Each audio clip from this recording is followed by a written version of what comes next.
আসসালামু আলাইকুম everyone. Sweet revenge গল্পের 3 নম্বর পার্ট। তো চলুন শুরু করা যাক। আশরাফ সাহেবের অফিসে এসে সাব্বির রহমান, সে একসময় আশরাফের সবচেয়ে পুরো প্রতিদ্বন্দ্বী ছিল। আশরাফের কোম্পানি একবার সাব্বিরের কাছে টেন্ডার নেবার সময় হেরে যায়। আশরাফ তা মেনে নিতে পারেনি, এই জন্য সাব্বিরকে মিথ্যা মামলায় জেলে পাঠিয়ে দেয়। সে তার কোম্পানির আগের ম্যানেজারকে খুন করিয়ে সাব্বিরের উপর চাপিয়ে দেয়। ফলে সাব্বির 10 বছরের জন্য জেল খেটে আসে। আজকের সকালটা ছিল শান্ত। গ্লাস জানলার ওপাশে সূর্যের আলো ঢুকছিল।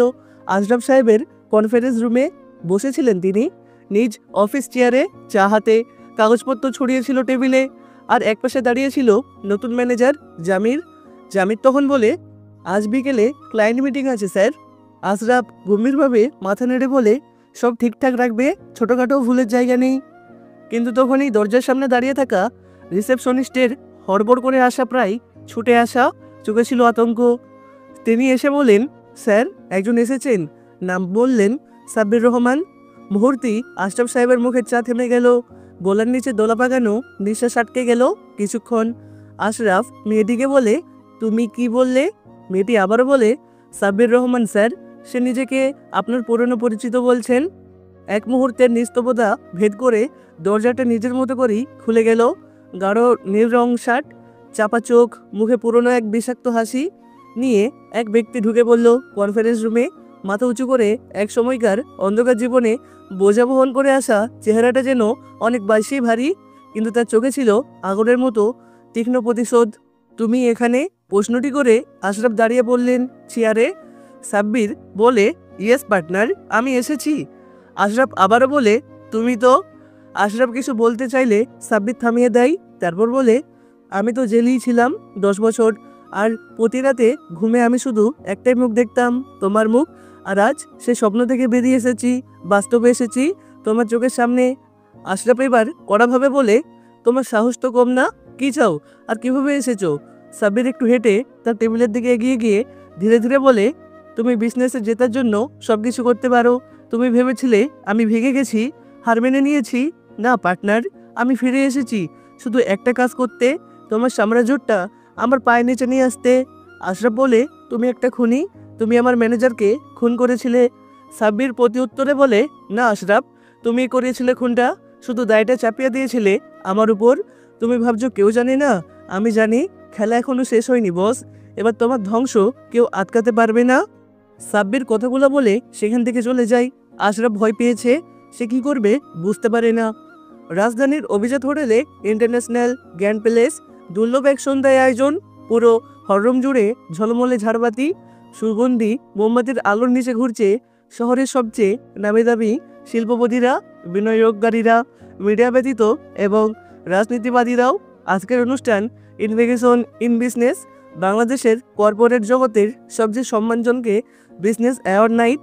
এবং আজকের মধ্যমণি, যাকে ঘিরে এত উত্তেজনা, সোলার হব গ্রুপের সিও। নামটা এখন শহরের প্রতিটি কর্পোরেট ক্যানভাসে ছাপা। অর্ক রহমান। একই সময়ে অরণি প্রস্তুত হচ্ছিল তার ঘরে, পরনে সিলভার হাইসিল গাউন, কানে হিয়েরার দুল, ঠোঁটে লাল লিপস্টিক। আয়নার সামনে দাঁড়িয়ে নিজেকে একবার দেখে নিয়ে ঠোঁটে একটু করেও তৃপ্তির হাসি দিয়ে বলে, আজ সবাই তাকাবে আমার দিকে। মাথার ভিতর একটাই চিন্তা, ফারহান আজও হয়তো থাকবে, তাকে ইগনোর করব, এবং আজ সবাই দেখবে আমি কাকে পছন্দ করি।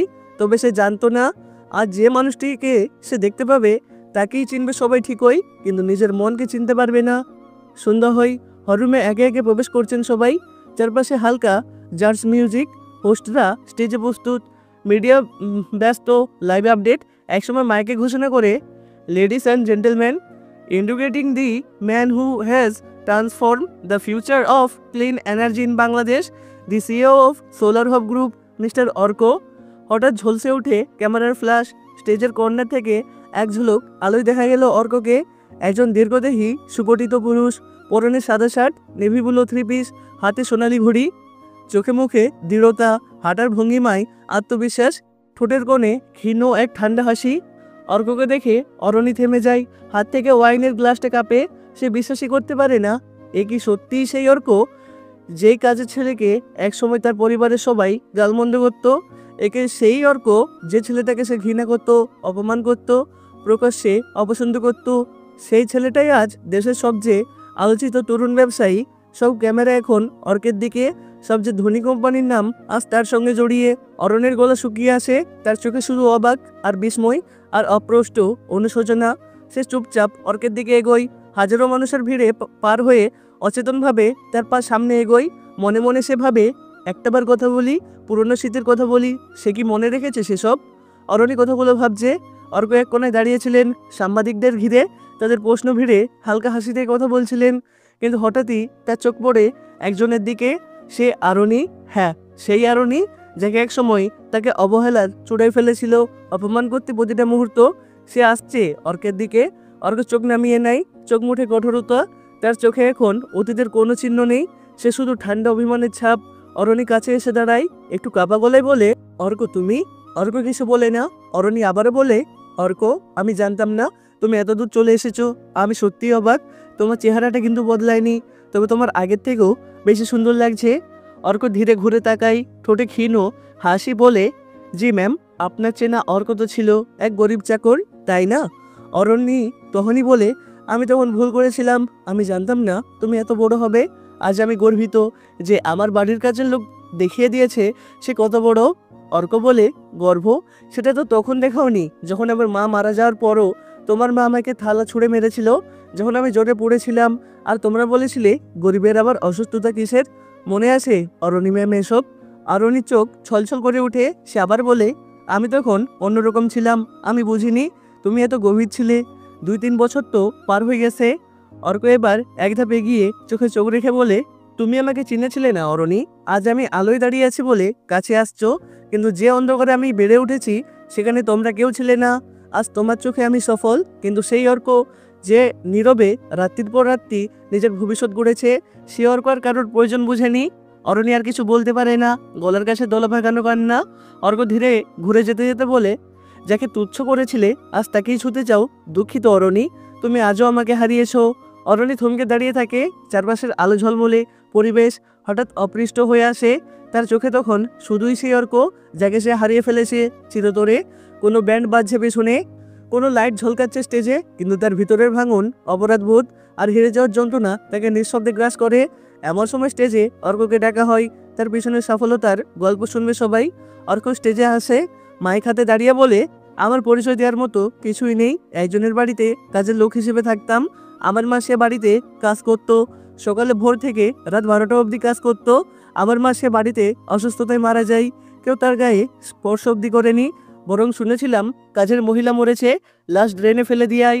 কষ্টে বুক ফেটে গিয়েছিল আমার, সেদিন থেকে প্রতিজ্ঞা করেছিলাম বড় আমাকে হতেই হবে। উন্মুক্ত স্কুলে ভর্তি হয়, ক্লাস না করলেও পড়াশোনা চালিয়ে গেছি ঠিকই। বাড়িতে মায়ের জায়গাতে কাজটা আমার দেওয়া হয়, গরু খাটান খেটেছি আমি, প্রতিদিন নির্যাতন হয়েছি সে বাড়ির সব স্যার ম্যাডামদের কাছে। অসুস্থ হয়ে পড়ে থাকলেও আমাকে লাথি মেরে উঠিয়ে কাজ করিয়ে নিয়েছে। সব ঠিক ছিল, জীবনের চরম পর্যায়ে গিয়েছিলাম হয়তো। সে বাড়িতে সুন্দরী একটা মেয়ে থাকতো, বাড়ির মালিকের মেয়ে, দেখতে সুন্দরী, মন আবার ব্যাকুল। মেয়েটাকে ভালোবেসে ফেলি, মেয়েটা আমাকে দিয়ে তার জুতো, জামা, এমনকি তার বাথরুমও পরিষ্কার করিয়ে নিয়েছে। ভালো থাকার বদলে গালমন্দ বেশি শুনেছি। কাজের ছেলে হয়ে একদিন সেই মেয়েটাকে ভালোবাসার কথা বলেছিলাম, ব্যাস সেদিনে আমাকে সবাই অনেক মারে, হাত মুখ সারা গা ফেটে রক্ত বের হয়। সে মেয়েটি বলেছিল আমার কোনো যোগ্যতা নেই, তাকে ভালোবাসতেও যোগ্যতা লাগে, হয়তো সেই যোগ্যতার নাম টাকা। আজ আমি সেই যোগ্যতা অর্জন করেছি, মেয়েরা আমার পেছনে ঘোরে। সেদিন বাড়ি থেকে বের না করে দিলে আজ আমি এতদূর আসতে পারতাম না। এজন্য আমার সফলতার পিছনে একজন নারীর অবদান বেশি। কথাই আছে না, প্রত্যেক পুরুষের সফলতার পিছনে কারণ থাকে একজন নারী। আমার বেলাতেও সে। যদি সেই পরিবার, সেই নারীটা আজকে এসব দেখে, তাহলে তাকে ধন্যবাদ জানালাম। অর্ক কথাগুলো বলে তার বক্তব্য শেষ করে এরপর অনুষ্ঠান থেকে বের হয়ে যায়। অরণি কখন যে কেঁদে ফেলেছে বুঝতে পারেনি। শুধু আরণি নয়, সেখানে থাকা প্রত্যেকটা মানুষ, টিভির সামনে বসা আশরাফ সাহেবের পরিবারও কেঁদে ফেলেছে। কিন্তু এখন কেঁদেই বা আর লাভ কি? মাঝরাত, ঢাকা চট্টগ্রাম হাইওয়ের এক নির্জন মোড়, ঘুরঘুটে অন্ধকারে ছড়িয়ে ছিটিয়ে থাকা সাদা ধোঁয়া, আগুনের লীলাহীন শিখা আর পুড়ে যাওয়া প্লাস্টিক লোহার গন্ধে বাতাস ভারী। চারিদিকে শুধু বিস্ফোরণের শব্দ আর জ্বলন্ত ট্যাকের কঙ্কাল। 30 কোটি টাকার মাল 40টি বিশাল কার ভ্যান ভর্তি হয়ে রওনা দিয়েছিল চট্টগ্রাম বন্দরের দিকে। মালগুলো ছিল ইম্পোর্টেন্ট কেমিক্যালস, সোলার প্ল্যান্ট, যন্ত্রাংশ এবং কয়েকটি দামি মেশিনারি, যা আশরাফ ইন্ডাস্ট্রিজ এর আগামী 3 বছরের সবচেয়ে বড় প্রজেক্টের চালিকা শক্তি, কিন্তু সবই শেষ। চারিদিকে শুধু ধ্বংস। আগুনের তাপে হাইওয়ের পিচ পর্যন্ত গলে গিয়েছে। বিস্ফোরণে উড়ে গিয়েছে ট্রাকগুলোর ছাদ। কয়েকটি ট্রাক তো প্রায় ছিন্নভিন্ন হয়ে গেছে। ঘটনায় ভয়াবহতায় ফায়ার সার্ভিস, পুলিশ, এমনকি সেনাবাহিনীর বিশেষ টহলও ছুটে এসেছে। কিন্তু এর মধ্যেই আগুনের ছায়া আলোয় একজন মানুষ দাঁড়িয়ে আছে, অদ্ভুত এক প্রশান্তিতে। সে হাতে ধরা সিগারেটটা ঠোঁটে চেপে ধোঁয়া ছেড়ে মৃদু হাসে। সে হলো সাব্বির রহমান, যে 10 বছর জেলে ছিল, যাকে মিথ্যা খুনের মামলায় ফাঁসিয়ে দিয়েছিল আশরাফ সাহেব। সে ফিরে এসেছে, আর তার প্রথম আঘাত এতটাই শক্তিশালী যে আশরাফ ইন্ডাস্ট্রিজের ভিত কেঁপে উঠবে। সাব্বিরের সঙ্গে ছিল 4 জন বিশেষ প্রশিক্ষিত লোক, যারা একসময় কন্ট্যাক্ট প্লাস টিম হিসেবে কাজ করত। এখন তারা সাব্বিরের জন্য আগুনের খেলা খেলতে প্রস্তুত। প্রতিটি ট্র্যাকে সাবধানে লাগানো হয়েছিল সময় নির্ধারিত বোমা। বোমায় বিশেষ কেমিক্যাল ফুয়েল ব্যবহার করা হয়েছিল, যাতে ছোট স্প্রাট থেকেই ভয়াবহ বিস্ফোরণ হয়। সবকিছু এত নিখুঁতভাবে করা হয়েছিল যে কারো মনে সন্দেহ হওয়ারও উপায় নেই। পেছনে লাল আলো জ্বলছে, পুলিশ সাইরেন, মিডিয়া পৌঁছে গেছে, তবু সাবিরের মুখে কোনো ভয় নেই। সে এক পা করে এগিয়ে যায় ধ্বংসস্তূপের মাঝে। আগুনের আভায় তার চোখে স্পষ্ট দৃঢ়তা। সে বলে, আজ শুরু, একে একে সবকিছু নিয়ে নেব আশরাফ। তুমি যেভাবে আমার জীবন শেষ করেছিলে, আমি সেভাবেই তোমার সাম্রাজ্য পুড়িয়ে ছাই করে দিব। সাব্বিরের ঠোঁটে একটুখানি বিজয়ের হাসি। সকাল 7টা, চিরচরিত সময়ে আগেই আশরাফ সাহেব অফিসে হাজির। আজ তার একটি গুরুত্বপূর্ণ চুক্তি সই হওয়ার কথা ছিল চায়নার এক কোম্পানির সাথে। কিন্তু হঠাৎ ম্যানেজার দৌড়ে এসে বলে, স্যার, ভয়াবহ খবর, আমাদের সব ট্রাক আগুনে পড়ে গেছে। আশরাফ সাহেব ম্যানেজারের কথা শুনে দাঁড়িয়ে চিৎকার করে বলে, কি বলছো তুমি? কই গেল মালগুলো? কিভাবে হলো? জামির বলেন, স্যার, সব ব্লাস্ট হয়েছে, পেট্রোল বিস্ফোরণ। ফায়ার সার্ভিস বলেছে বোমা লাগানো হয়েছিল, কেউ ইচ্ছা করে করেছে। আশরাফ তখন বলে, কি? জামির আবারও বলে, স্যার, সব সিসিটিভি চ্যানেল কভার করেছে এটা। আপনার কোম্পানির নাম এখন লাইভে, স্টক প্রাইস পড়তেছে। আশরাফ মুহূর্তে চুপ হয়ে যায়। সে চেয়ার ধরে বসে পড়ে। হঠাৎ কানে বেজে ফোনের রিং। একটা অচেনা নাম্বার রিসিভ করেছে। হ্যালো। ওপাশ থেকে কাপা গলায় ভেসে আছে পরিচিত কণ্ঠ। কেমন আছো পার্টনার? আশরাফ অবাক, চিৎকার করে, তুই? সাব্বির? সাব্বির বলেন, হ্যাঁ আমি। আগুনটা কেমন দেখলে? ভালো লেগেছে তো? এটা তো মাত্র শুরু আশরাফ, এবার তোমার ধ্বংসের পালা। আশরাফ বলে, তুই কি চাস? সাব্বির তখন বলে, আমি চাই তুমি শেষ হও, তুমি কাঁদো, তুমি বোঝো প্রতিশোধ কাকে বলে। তুমি আমাকে যে রাত দিয়েছিলে জেলের ভিতর, এবার আমি তোমার জীবনটাকে সেরকম অন্ধকার করে দেব। আশরাফ বলে, সাব্বির, আমি ছাড়বো না তোকে। সাব্বির বলে, তুমি তো একসময় বলেছিলে জীবন একটা খেলা, এখন সেই খেলাই আমি কুইন মুভ করলাম পার্টনার। কল কেটে দেয়। আশরাফ সাহেব বুকে হাত দিয়ে বসে পড়ে। মাথার মধ্যে ঘরে 30 কোটি টাকার ব্যাংক লোন, যেন সবকিছু তার এবার হারাতে হবে। যেসব ইনভেস্টাররা এই ডিলে টাকা ঢেলেছিল, এগুলো বিক্রি করলে 60 কোটি টাকা হবে। এই 60 কোটি টাকা এখন কিভাবে জোগাড় হবে? বেশ কয়েকদিন ধরে আশরাফ ভিলাতে নানান সমস্যা দেখা দিচ্ছে। ইনভেস্টাররা বাড়িতে আসছে, ব্যাংক থেকে চাপ দিচ্ছে টাকার জন্য। সবকিছু মিলিয়ে পুরো বাড়িটা থমথমে করছে। কিন্তু এর ভিতরে আরনি নেই। সে অর্ককে নিয়ে ভাবনাতে ডুবেছে। বিজনেস পার্টির সে রাতটার পর আরনি অর্ককে দেখে অবাক হয়েছে। সেদিন আরনির চোখের সামনে যেন একটা নতুন মানুষকে দেখেছিল, যার মুখটা একসময় ছিল ধুলিমাখা, মলিন, জামা, নিঃশব্দে কাজের ছেলে। সেদিন তার চোখে ছিল আত্মবিশ্বাস, ঠোঁটে কঠিন নিষ্ঠুর এক হাসি, আর সেই হাসি কাঁপিয়ে দিয়েছিল অরনির বুক। অর্ক আজকে সোলার হোপ কোম্পানির সিও। অরনি ভেবেছিল সেদিন হয়তো কথা বলবে, সামান্য কিছু ব্যাখ্যা দেবে, কিন্তু অর্ক নিউজে সবকিছু জানিয়ে দেয়। সেখানে থাকা সবাই কেঁদেছিল। অরনি বুঝতে পারেনি সে কেঁদে ফেলেছে, তবে অরনির দিকে তাকায়ওনি, যেন সে অর্কের সামনে দাঁড়িয়ে থাকা একটা বাতাস মাত্র। সে রাত থেকে একটা অদ্ভুত হাহাকার বাসা বাঁধে অরনির ভিতরে। ঘুম ভাঙে মাঝরাতে, ঘুম আসে না গভীর রাতে। আয়নায় নিজেই চোখে ক্লান্তি দেখে। আর যতই সে নিজেকে বোঝাতে চায় অর্ককে নিয়ে ভাবা উচিত নয়, ততই যেন অর্কের মুখটা আরও পরিষ্কার ভেসে ওঠে ওর চোখে। ড্রয়িং রুমে বসে চা খাচ্ছিলেন রত্না। পাশে সবাই গা এলিয়ে দিয়ে বসে আছে অরনি। মন খারাপ করা এক চাহিনিতে জানলার দিকে তাকায়। রত্না লক্ষ্য করলেন মেয়েটা কিছুদিন ধরে খুব চুপচাপ। একসময় কৌতূহলী বললেন, তোর মন খারাপ কেন রে? এত চুপচাপ কেন তুই? অরনি তখন তার মায়ের কথা শুনে বলে, না তো মা, কিছু না। রতন তখন মেয়ের কথা শুনে বলেন, সবচেয়ে বড় কিছু না হলেও এইরকম চুপ করি মুখের ভেতর থেকে বের হই। তুই কি অর্ককে নিয়ে ভাবছিস? মায়ের মুখে অর্কের নাম শুনেই অরনি চুপ হয়ে যায়। ভেতরটা যেন কেউ কাটা বিধিয়ে দেয়। অরনি তখন বলেন, মা, তুমি জানো সব?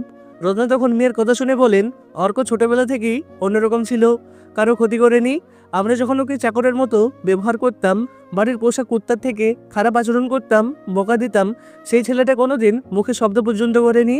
হয়তো তার বদদোয়াতে আজকে আমাদের পরিবারে খারাপ অবস্থা নেমে আসতে হয়েছে। আরনি তখন বলে, আমি খুব খারাপ আচরণ করেছি মা ওর সাথে। রত্না তখন মেয়ের কথা শুনে বলেন, সেটা ও বুঝে বলতো, তেমন কিছু হয়নি ম্যাম, মানে সেসব মেনে নিত। আর যে ছেলেটা কোটি টাকার মালিক তাকে দেখে আমার গর্ব হয়, কিন্তু আমাদের অহংকার তখন ওকে শেষ করে দিতে চেয়েছিল। এখন মনে হয় ও চলে গিয়ে ভালো কাজ করেছে। আরনির চোখ ঝাপসা হয়ে আসে, বুকটা যেন ফেটে যাচ্ছে। আরনি তখন বলে, আমার এত অহংকার ছিল, আমি তাকে কখনো মানুষ বলে ভাবিনি, অথচ এখন এখন আমি তার চোখে তাকাতেও সাহস পাই না। রত্না চুপচাপ মাথায় হাত রাখে, মেয়ের চোখে ছিল মা হৃদয়ের আপার মমতা। রাবেকা এলেন, রত্না তাকে কফি দিয়ে বলল, তুমি জানো অর্ক এখন কি হয়ে গেছে? রাবেকা তখন বলেন, আমাদের বাড়িতে থাকা সে কাজের ছেলেটা? রত্না বলেন, হ্যাঁ, আজ সে বিশাল বিজনেস সাম্রাজ্যের মালিক, সোলার হোপ গ্রুপের সিইও। রাবেকা বিস্ময়ে চুপ করে গেলেন, কিছুক্ষণ পর বললেন, টিভিতে ওর ইন্টারভিউ দেখেছি, প্রথমে চিনতে পারিনি, আমরা তার সাথে বড্ড অন্যায় করেছি, মানুষই মনে করিনি, অথচ সেই ছেলেটা এখন টপ বিজনেসম্যান। অরণি কি ওকে নিয়ে ভাবে? রত্না চুপ করে থাকেন। অরণির নাম শুনলেই তার বুক কেঁপে ওঠে। আর অরণি, সে তখন বারান্দায় দাঁড়িয়ে নিচের দিকে তাকিয়েছিল, চোখে কেবল অর্ক। অরণি অবশেষে শ্বাস করে ফোন করলো অর্ককে। রিং বাজে একবার, দুইবার, তিনবার, কিন্তু কেউ ধরলো না। অর্কের নাম্বারে ম্যানেজ করে ওর কাছে কোনো বিষয় না, সে নাম্বার পেয়েই কল করেছিল, কিন্তু রিসিভ হয়নি। সেটা না দুদিন ফোন করি অর্ককে, বেশিরভাগ সময় ব্যস্ত সিগন্যাল, তারপর আবার কিছু না। আরনের ভিতরটা যেন ছিন্ন ভিন্ন হয়ে যায়। যে ছেলেটাকে সে একদিন অবহেলা করেছিল, আজ সেই ছেলেটা একটুও পাত্তা দিচ্ছে না। অরণি ঠিক করলো সরাসরি যাবে অর্কের অফিসে। সে চলেও আসে একদিন পর। সোলার হুপ গ্রুপের বিল্ডিংয়ের নিচে দাঁড়িয়ে যখন অরণি উপরের দিকে তাকায়, বুকটা ধরফর করে ওঠে। চোখের সামনে যেন অর্কের সেই দীপ্ত মুখ ভেসে ওঠে। অরণি মনে মনে বলে, আমি কথা বলবো। যাই হোক, সিকিউরিটির থেকে অনেক কষ্টে অনুমতি নিয়ে রিসেপশনে গিয়ে দাঁড়াই। একটা মেয়ে এসে অরণিকে উদ্দেশ্য করে বলে, কাকে চাই ম্যাম? অরণি তখন বলেন, অর্কের সাথে দেখা করতে এসেছি। মেয়েটা বলে, আচ্ছা, অ্যাপয়েন্টমেন্ট নেওয়া আছে, দেখি শিডিউল। অরণি তখন বলেন, না নেই। মেয়েটা বলে, সরি, স্যারের সাথে এভাবে দেখা হবে না, তাছাড়া স্যার এখন বিজি। অরণি তখন বলেন, তাহলে আমি বসে থাকবো। মেয়েটা বলে, আচ্ছা বসেন, ওয়েটিং লবিতে থাকেন, কিন্তু কখন বের হবে জানি না। অরণি সোফাতে গিয়ে বসলো। 1 ঘন্টা, 2 ঘন্টা, 3 ঘন্টা পর অবশেষে অর্ক বেরিয়ে এলো কনফারেন্স রুম থেকে। চারপাশে বিজনেস এক্সিকিউটিভ, সাংবাদিক, সহকর্মীরা ঘিরে আছে তাকে। নতুন প্রজেক্ট নিয়ে জানতে চায় রিপোর্টাররা। মাইক হাতে সবাই ঘিরে রেখেছে। অর্ক কিছু বলতে যাবে, তখনই চোখ চলে যায় সবার পিছনে দাঁড়িয়ে থাকা অরণির দিকে। অরণি এগিয়ে এসে বলল, অর্ক, আমি একটু কথা বলতে চাই তোমার সাথে। অর্ক এক ঝলক তাকাই, তারপর ঠান্ডা স্বরে বলে, আজ ব্যস্ত আছি, সময় নেই। অরণি যখন বলেন, প্লিজ 1 মিনিট। অর্ক বলে, শোনো, আমার জীবনে এখন গুরুত্বপূর্ণ অনেক কিছু আছে, সময় নষ্ট করতে চাই না, পারলে রিসেপশনে নাম্বার রেখে যাও, যদি সময় পাই। তারপর কোনো কথার উপেক্ষা না করে অর্ক চলে যায়। অরণি নির্বাক দাঁড়িয়ে থাকে। পেছনে কয়েকজন অফিস কর্মী বলা শুরু করে, উনিই না স্যারের সেই ভালোবাসার মানুষ ছিল। স্যার গরিব থাকায় তখন না করে দিয়ে, স্যার যখন টাকার মালিক হলো তখন এসেছে পাত্তা নিতে। এসব শুনে অরণির বুকটা কেঁপে ওঠে। সে চোখের জল চেপে দ্রুত বেরিয়ে আসে বিল্ডিং থেকে। রাতের জানলার পাশে দাঁড়িয়ে অরণি নিজের সাথেই লড়াই করে। অরণি নিজেই নিজেকে বলে, আমি কি ওকে ভালোবেসে ফেলেছি, নাকি আমি কেবল অনুশোচনায় ভুগছি? কিন্তু যখন তাকে দেখি, আমার বুকের ভিতরটা কেমন হাহাকার করে ওঠে। অন্যায় বোধ থেকে কি ভালোবাসাও তৈরি হয়? তার চোখ বারবার ফিরে আসে অর্কের ঠান্ডা মুখ, অবহেলার চোখ, নির্বিকার কণ্ঠ। চোখের সামনে ভাসতে থাকে অর্কের সব কিছু। বৃষ্টির ভিতরে ছেলেটা সারা রাত তার গাড়ির কাদা ধুয়েছিল, কাদাওয়ালা জুতো, কাপড় সব পরিষ্কার করে দিয়েছিল। এসব ভেবে অরণির গাল বেয়ে অশ্রু গড়িয়ে পড়ে। সে নিজেই বলে, আমি বলেছিলাম ভালোবাসা পেতে হলে নিজের যোগ্যতা থাকতে হয়। আজ আমি বুঝি তুমি সেই যোগ্যতায় পৌঁছে গেছো, আর আমি পড়ে আছি ভুলের স্তূপে। পরের দিন বিকেলে অর্ক গাড়ি নিয়ে বেরিয়েছে অফিস থেকে। সামনের রাস্তার ধারে দাঁড়িয়ে আছে আরণি। চোখে চোখ পড়লো, কিন্তু অর্ক কাস্টল গাড়ি চলিয়ে চলে গেল। অরণি শুধু তাকিয়ে থাকলো তার চলে যাওয়ার পিছনে। তার ভিতরে আবার সেই শব্দ, ভালোবাসা এখন শুধুই একতরফা, পিছু হাঁটা।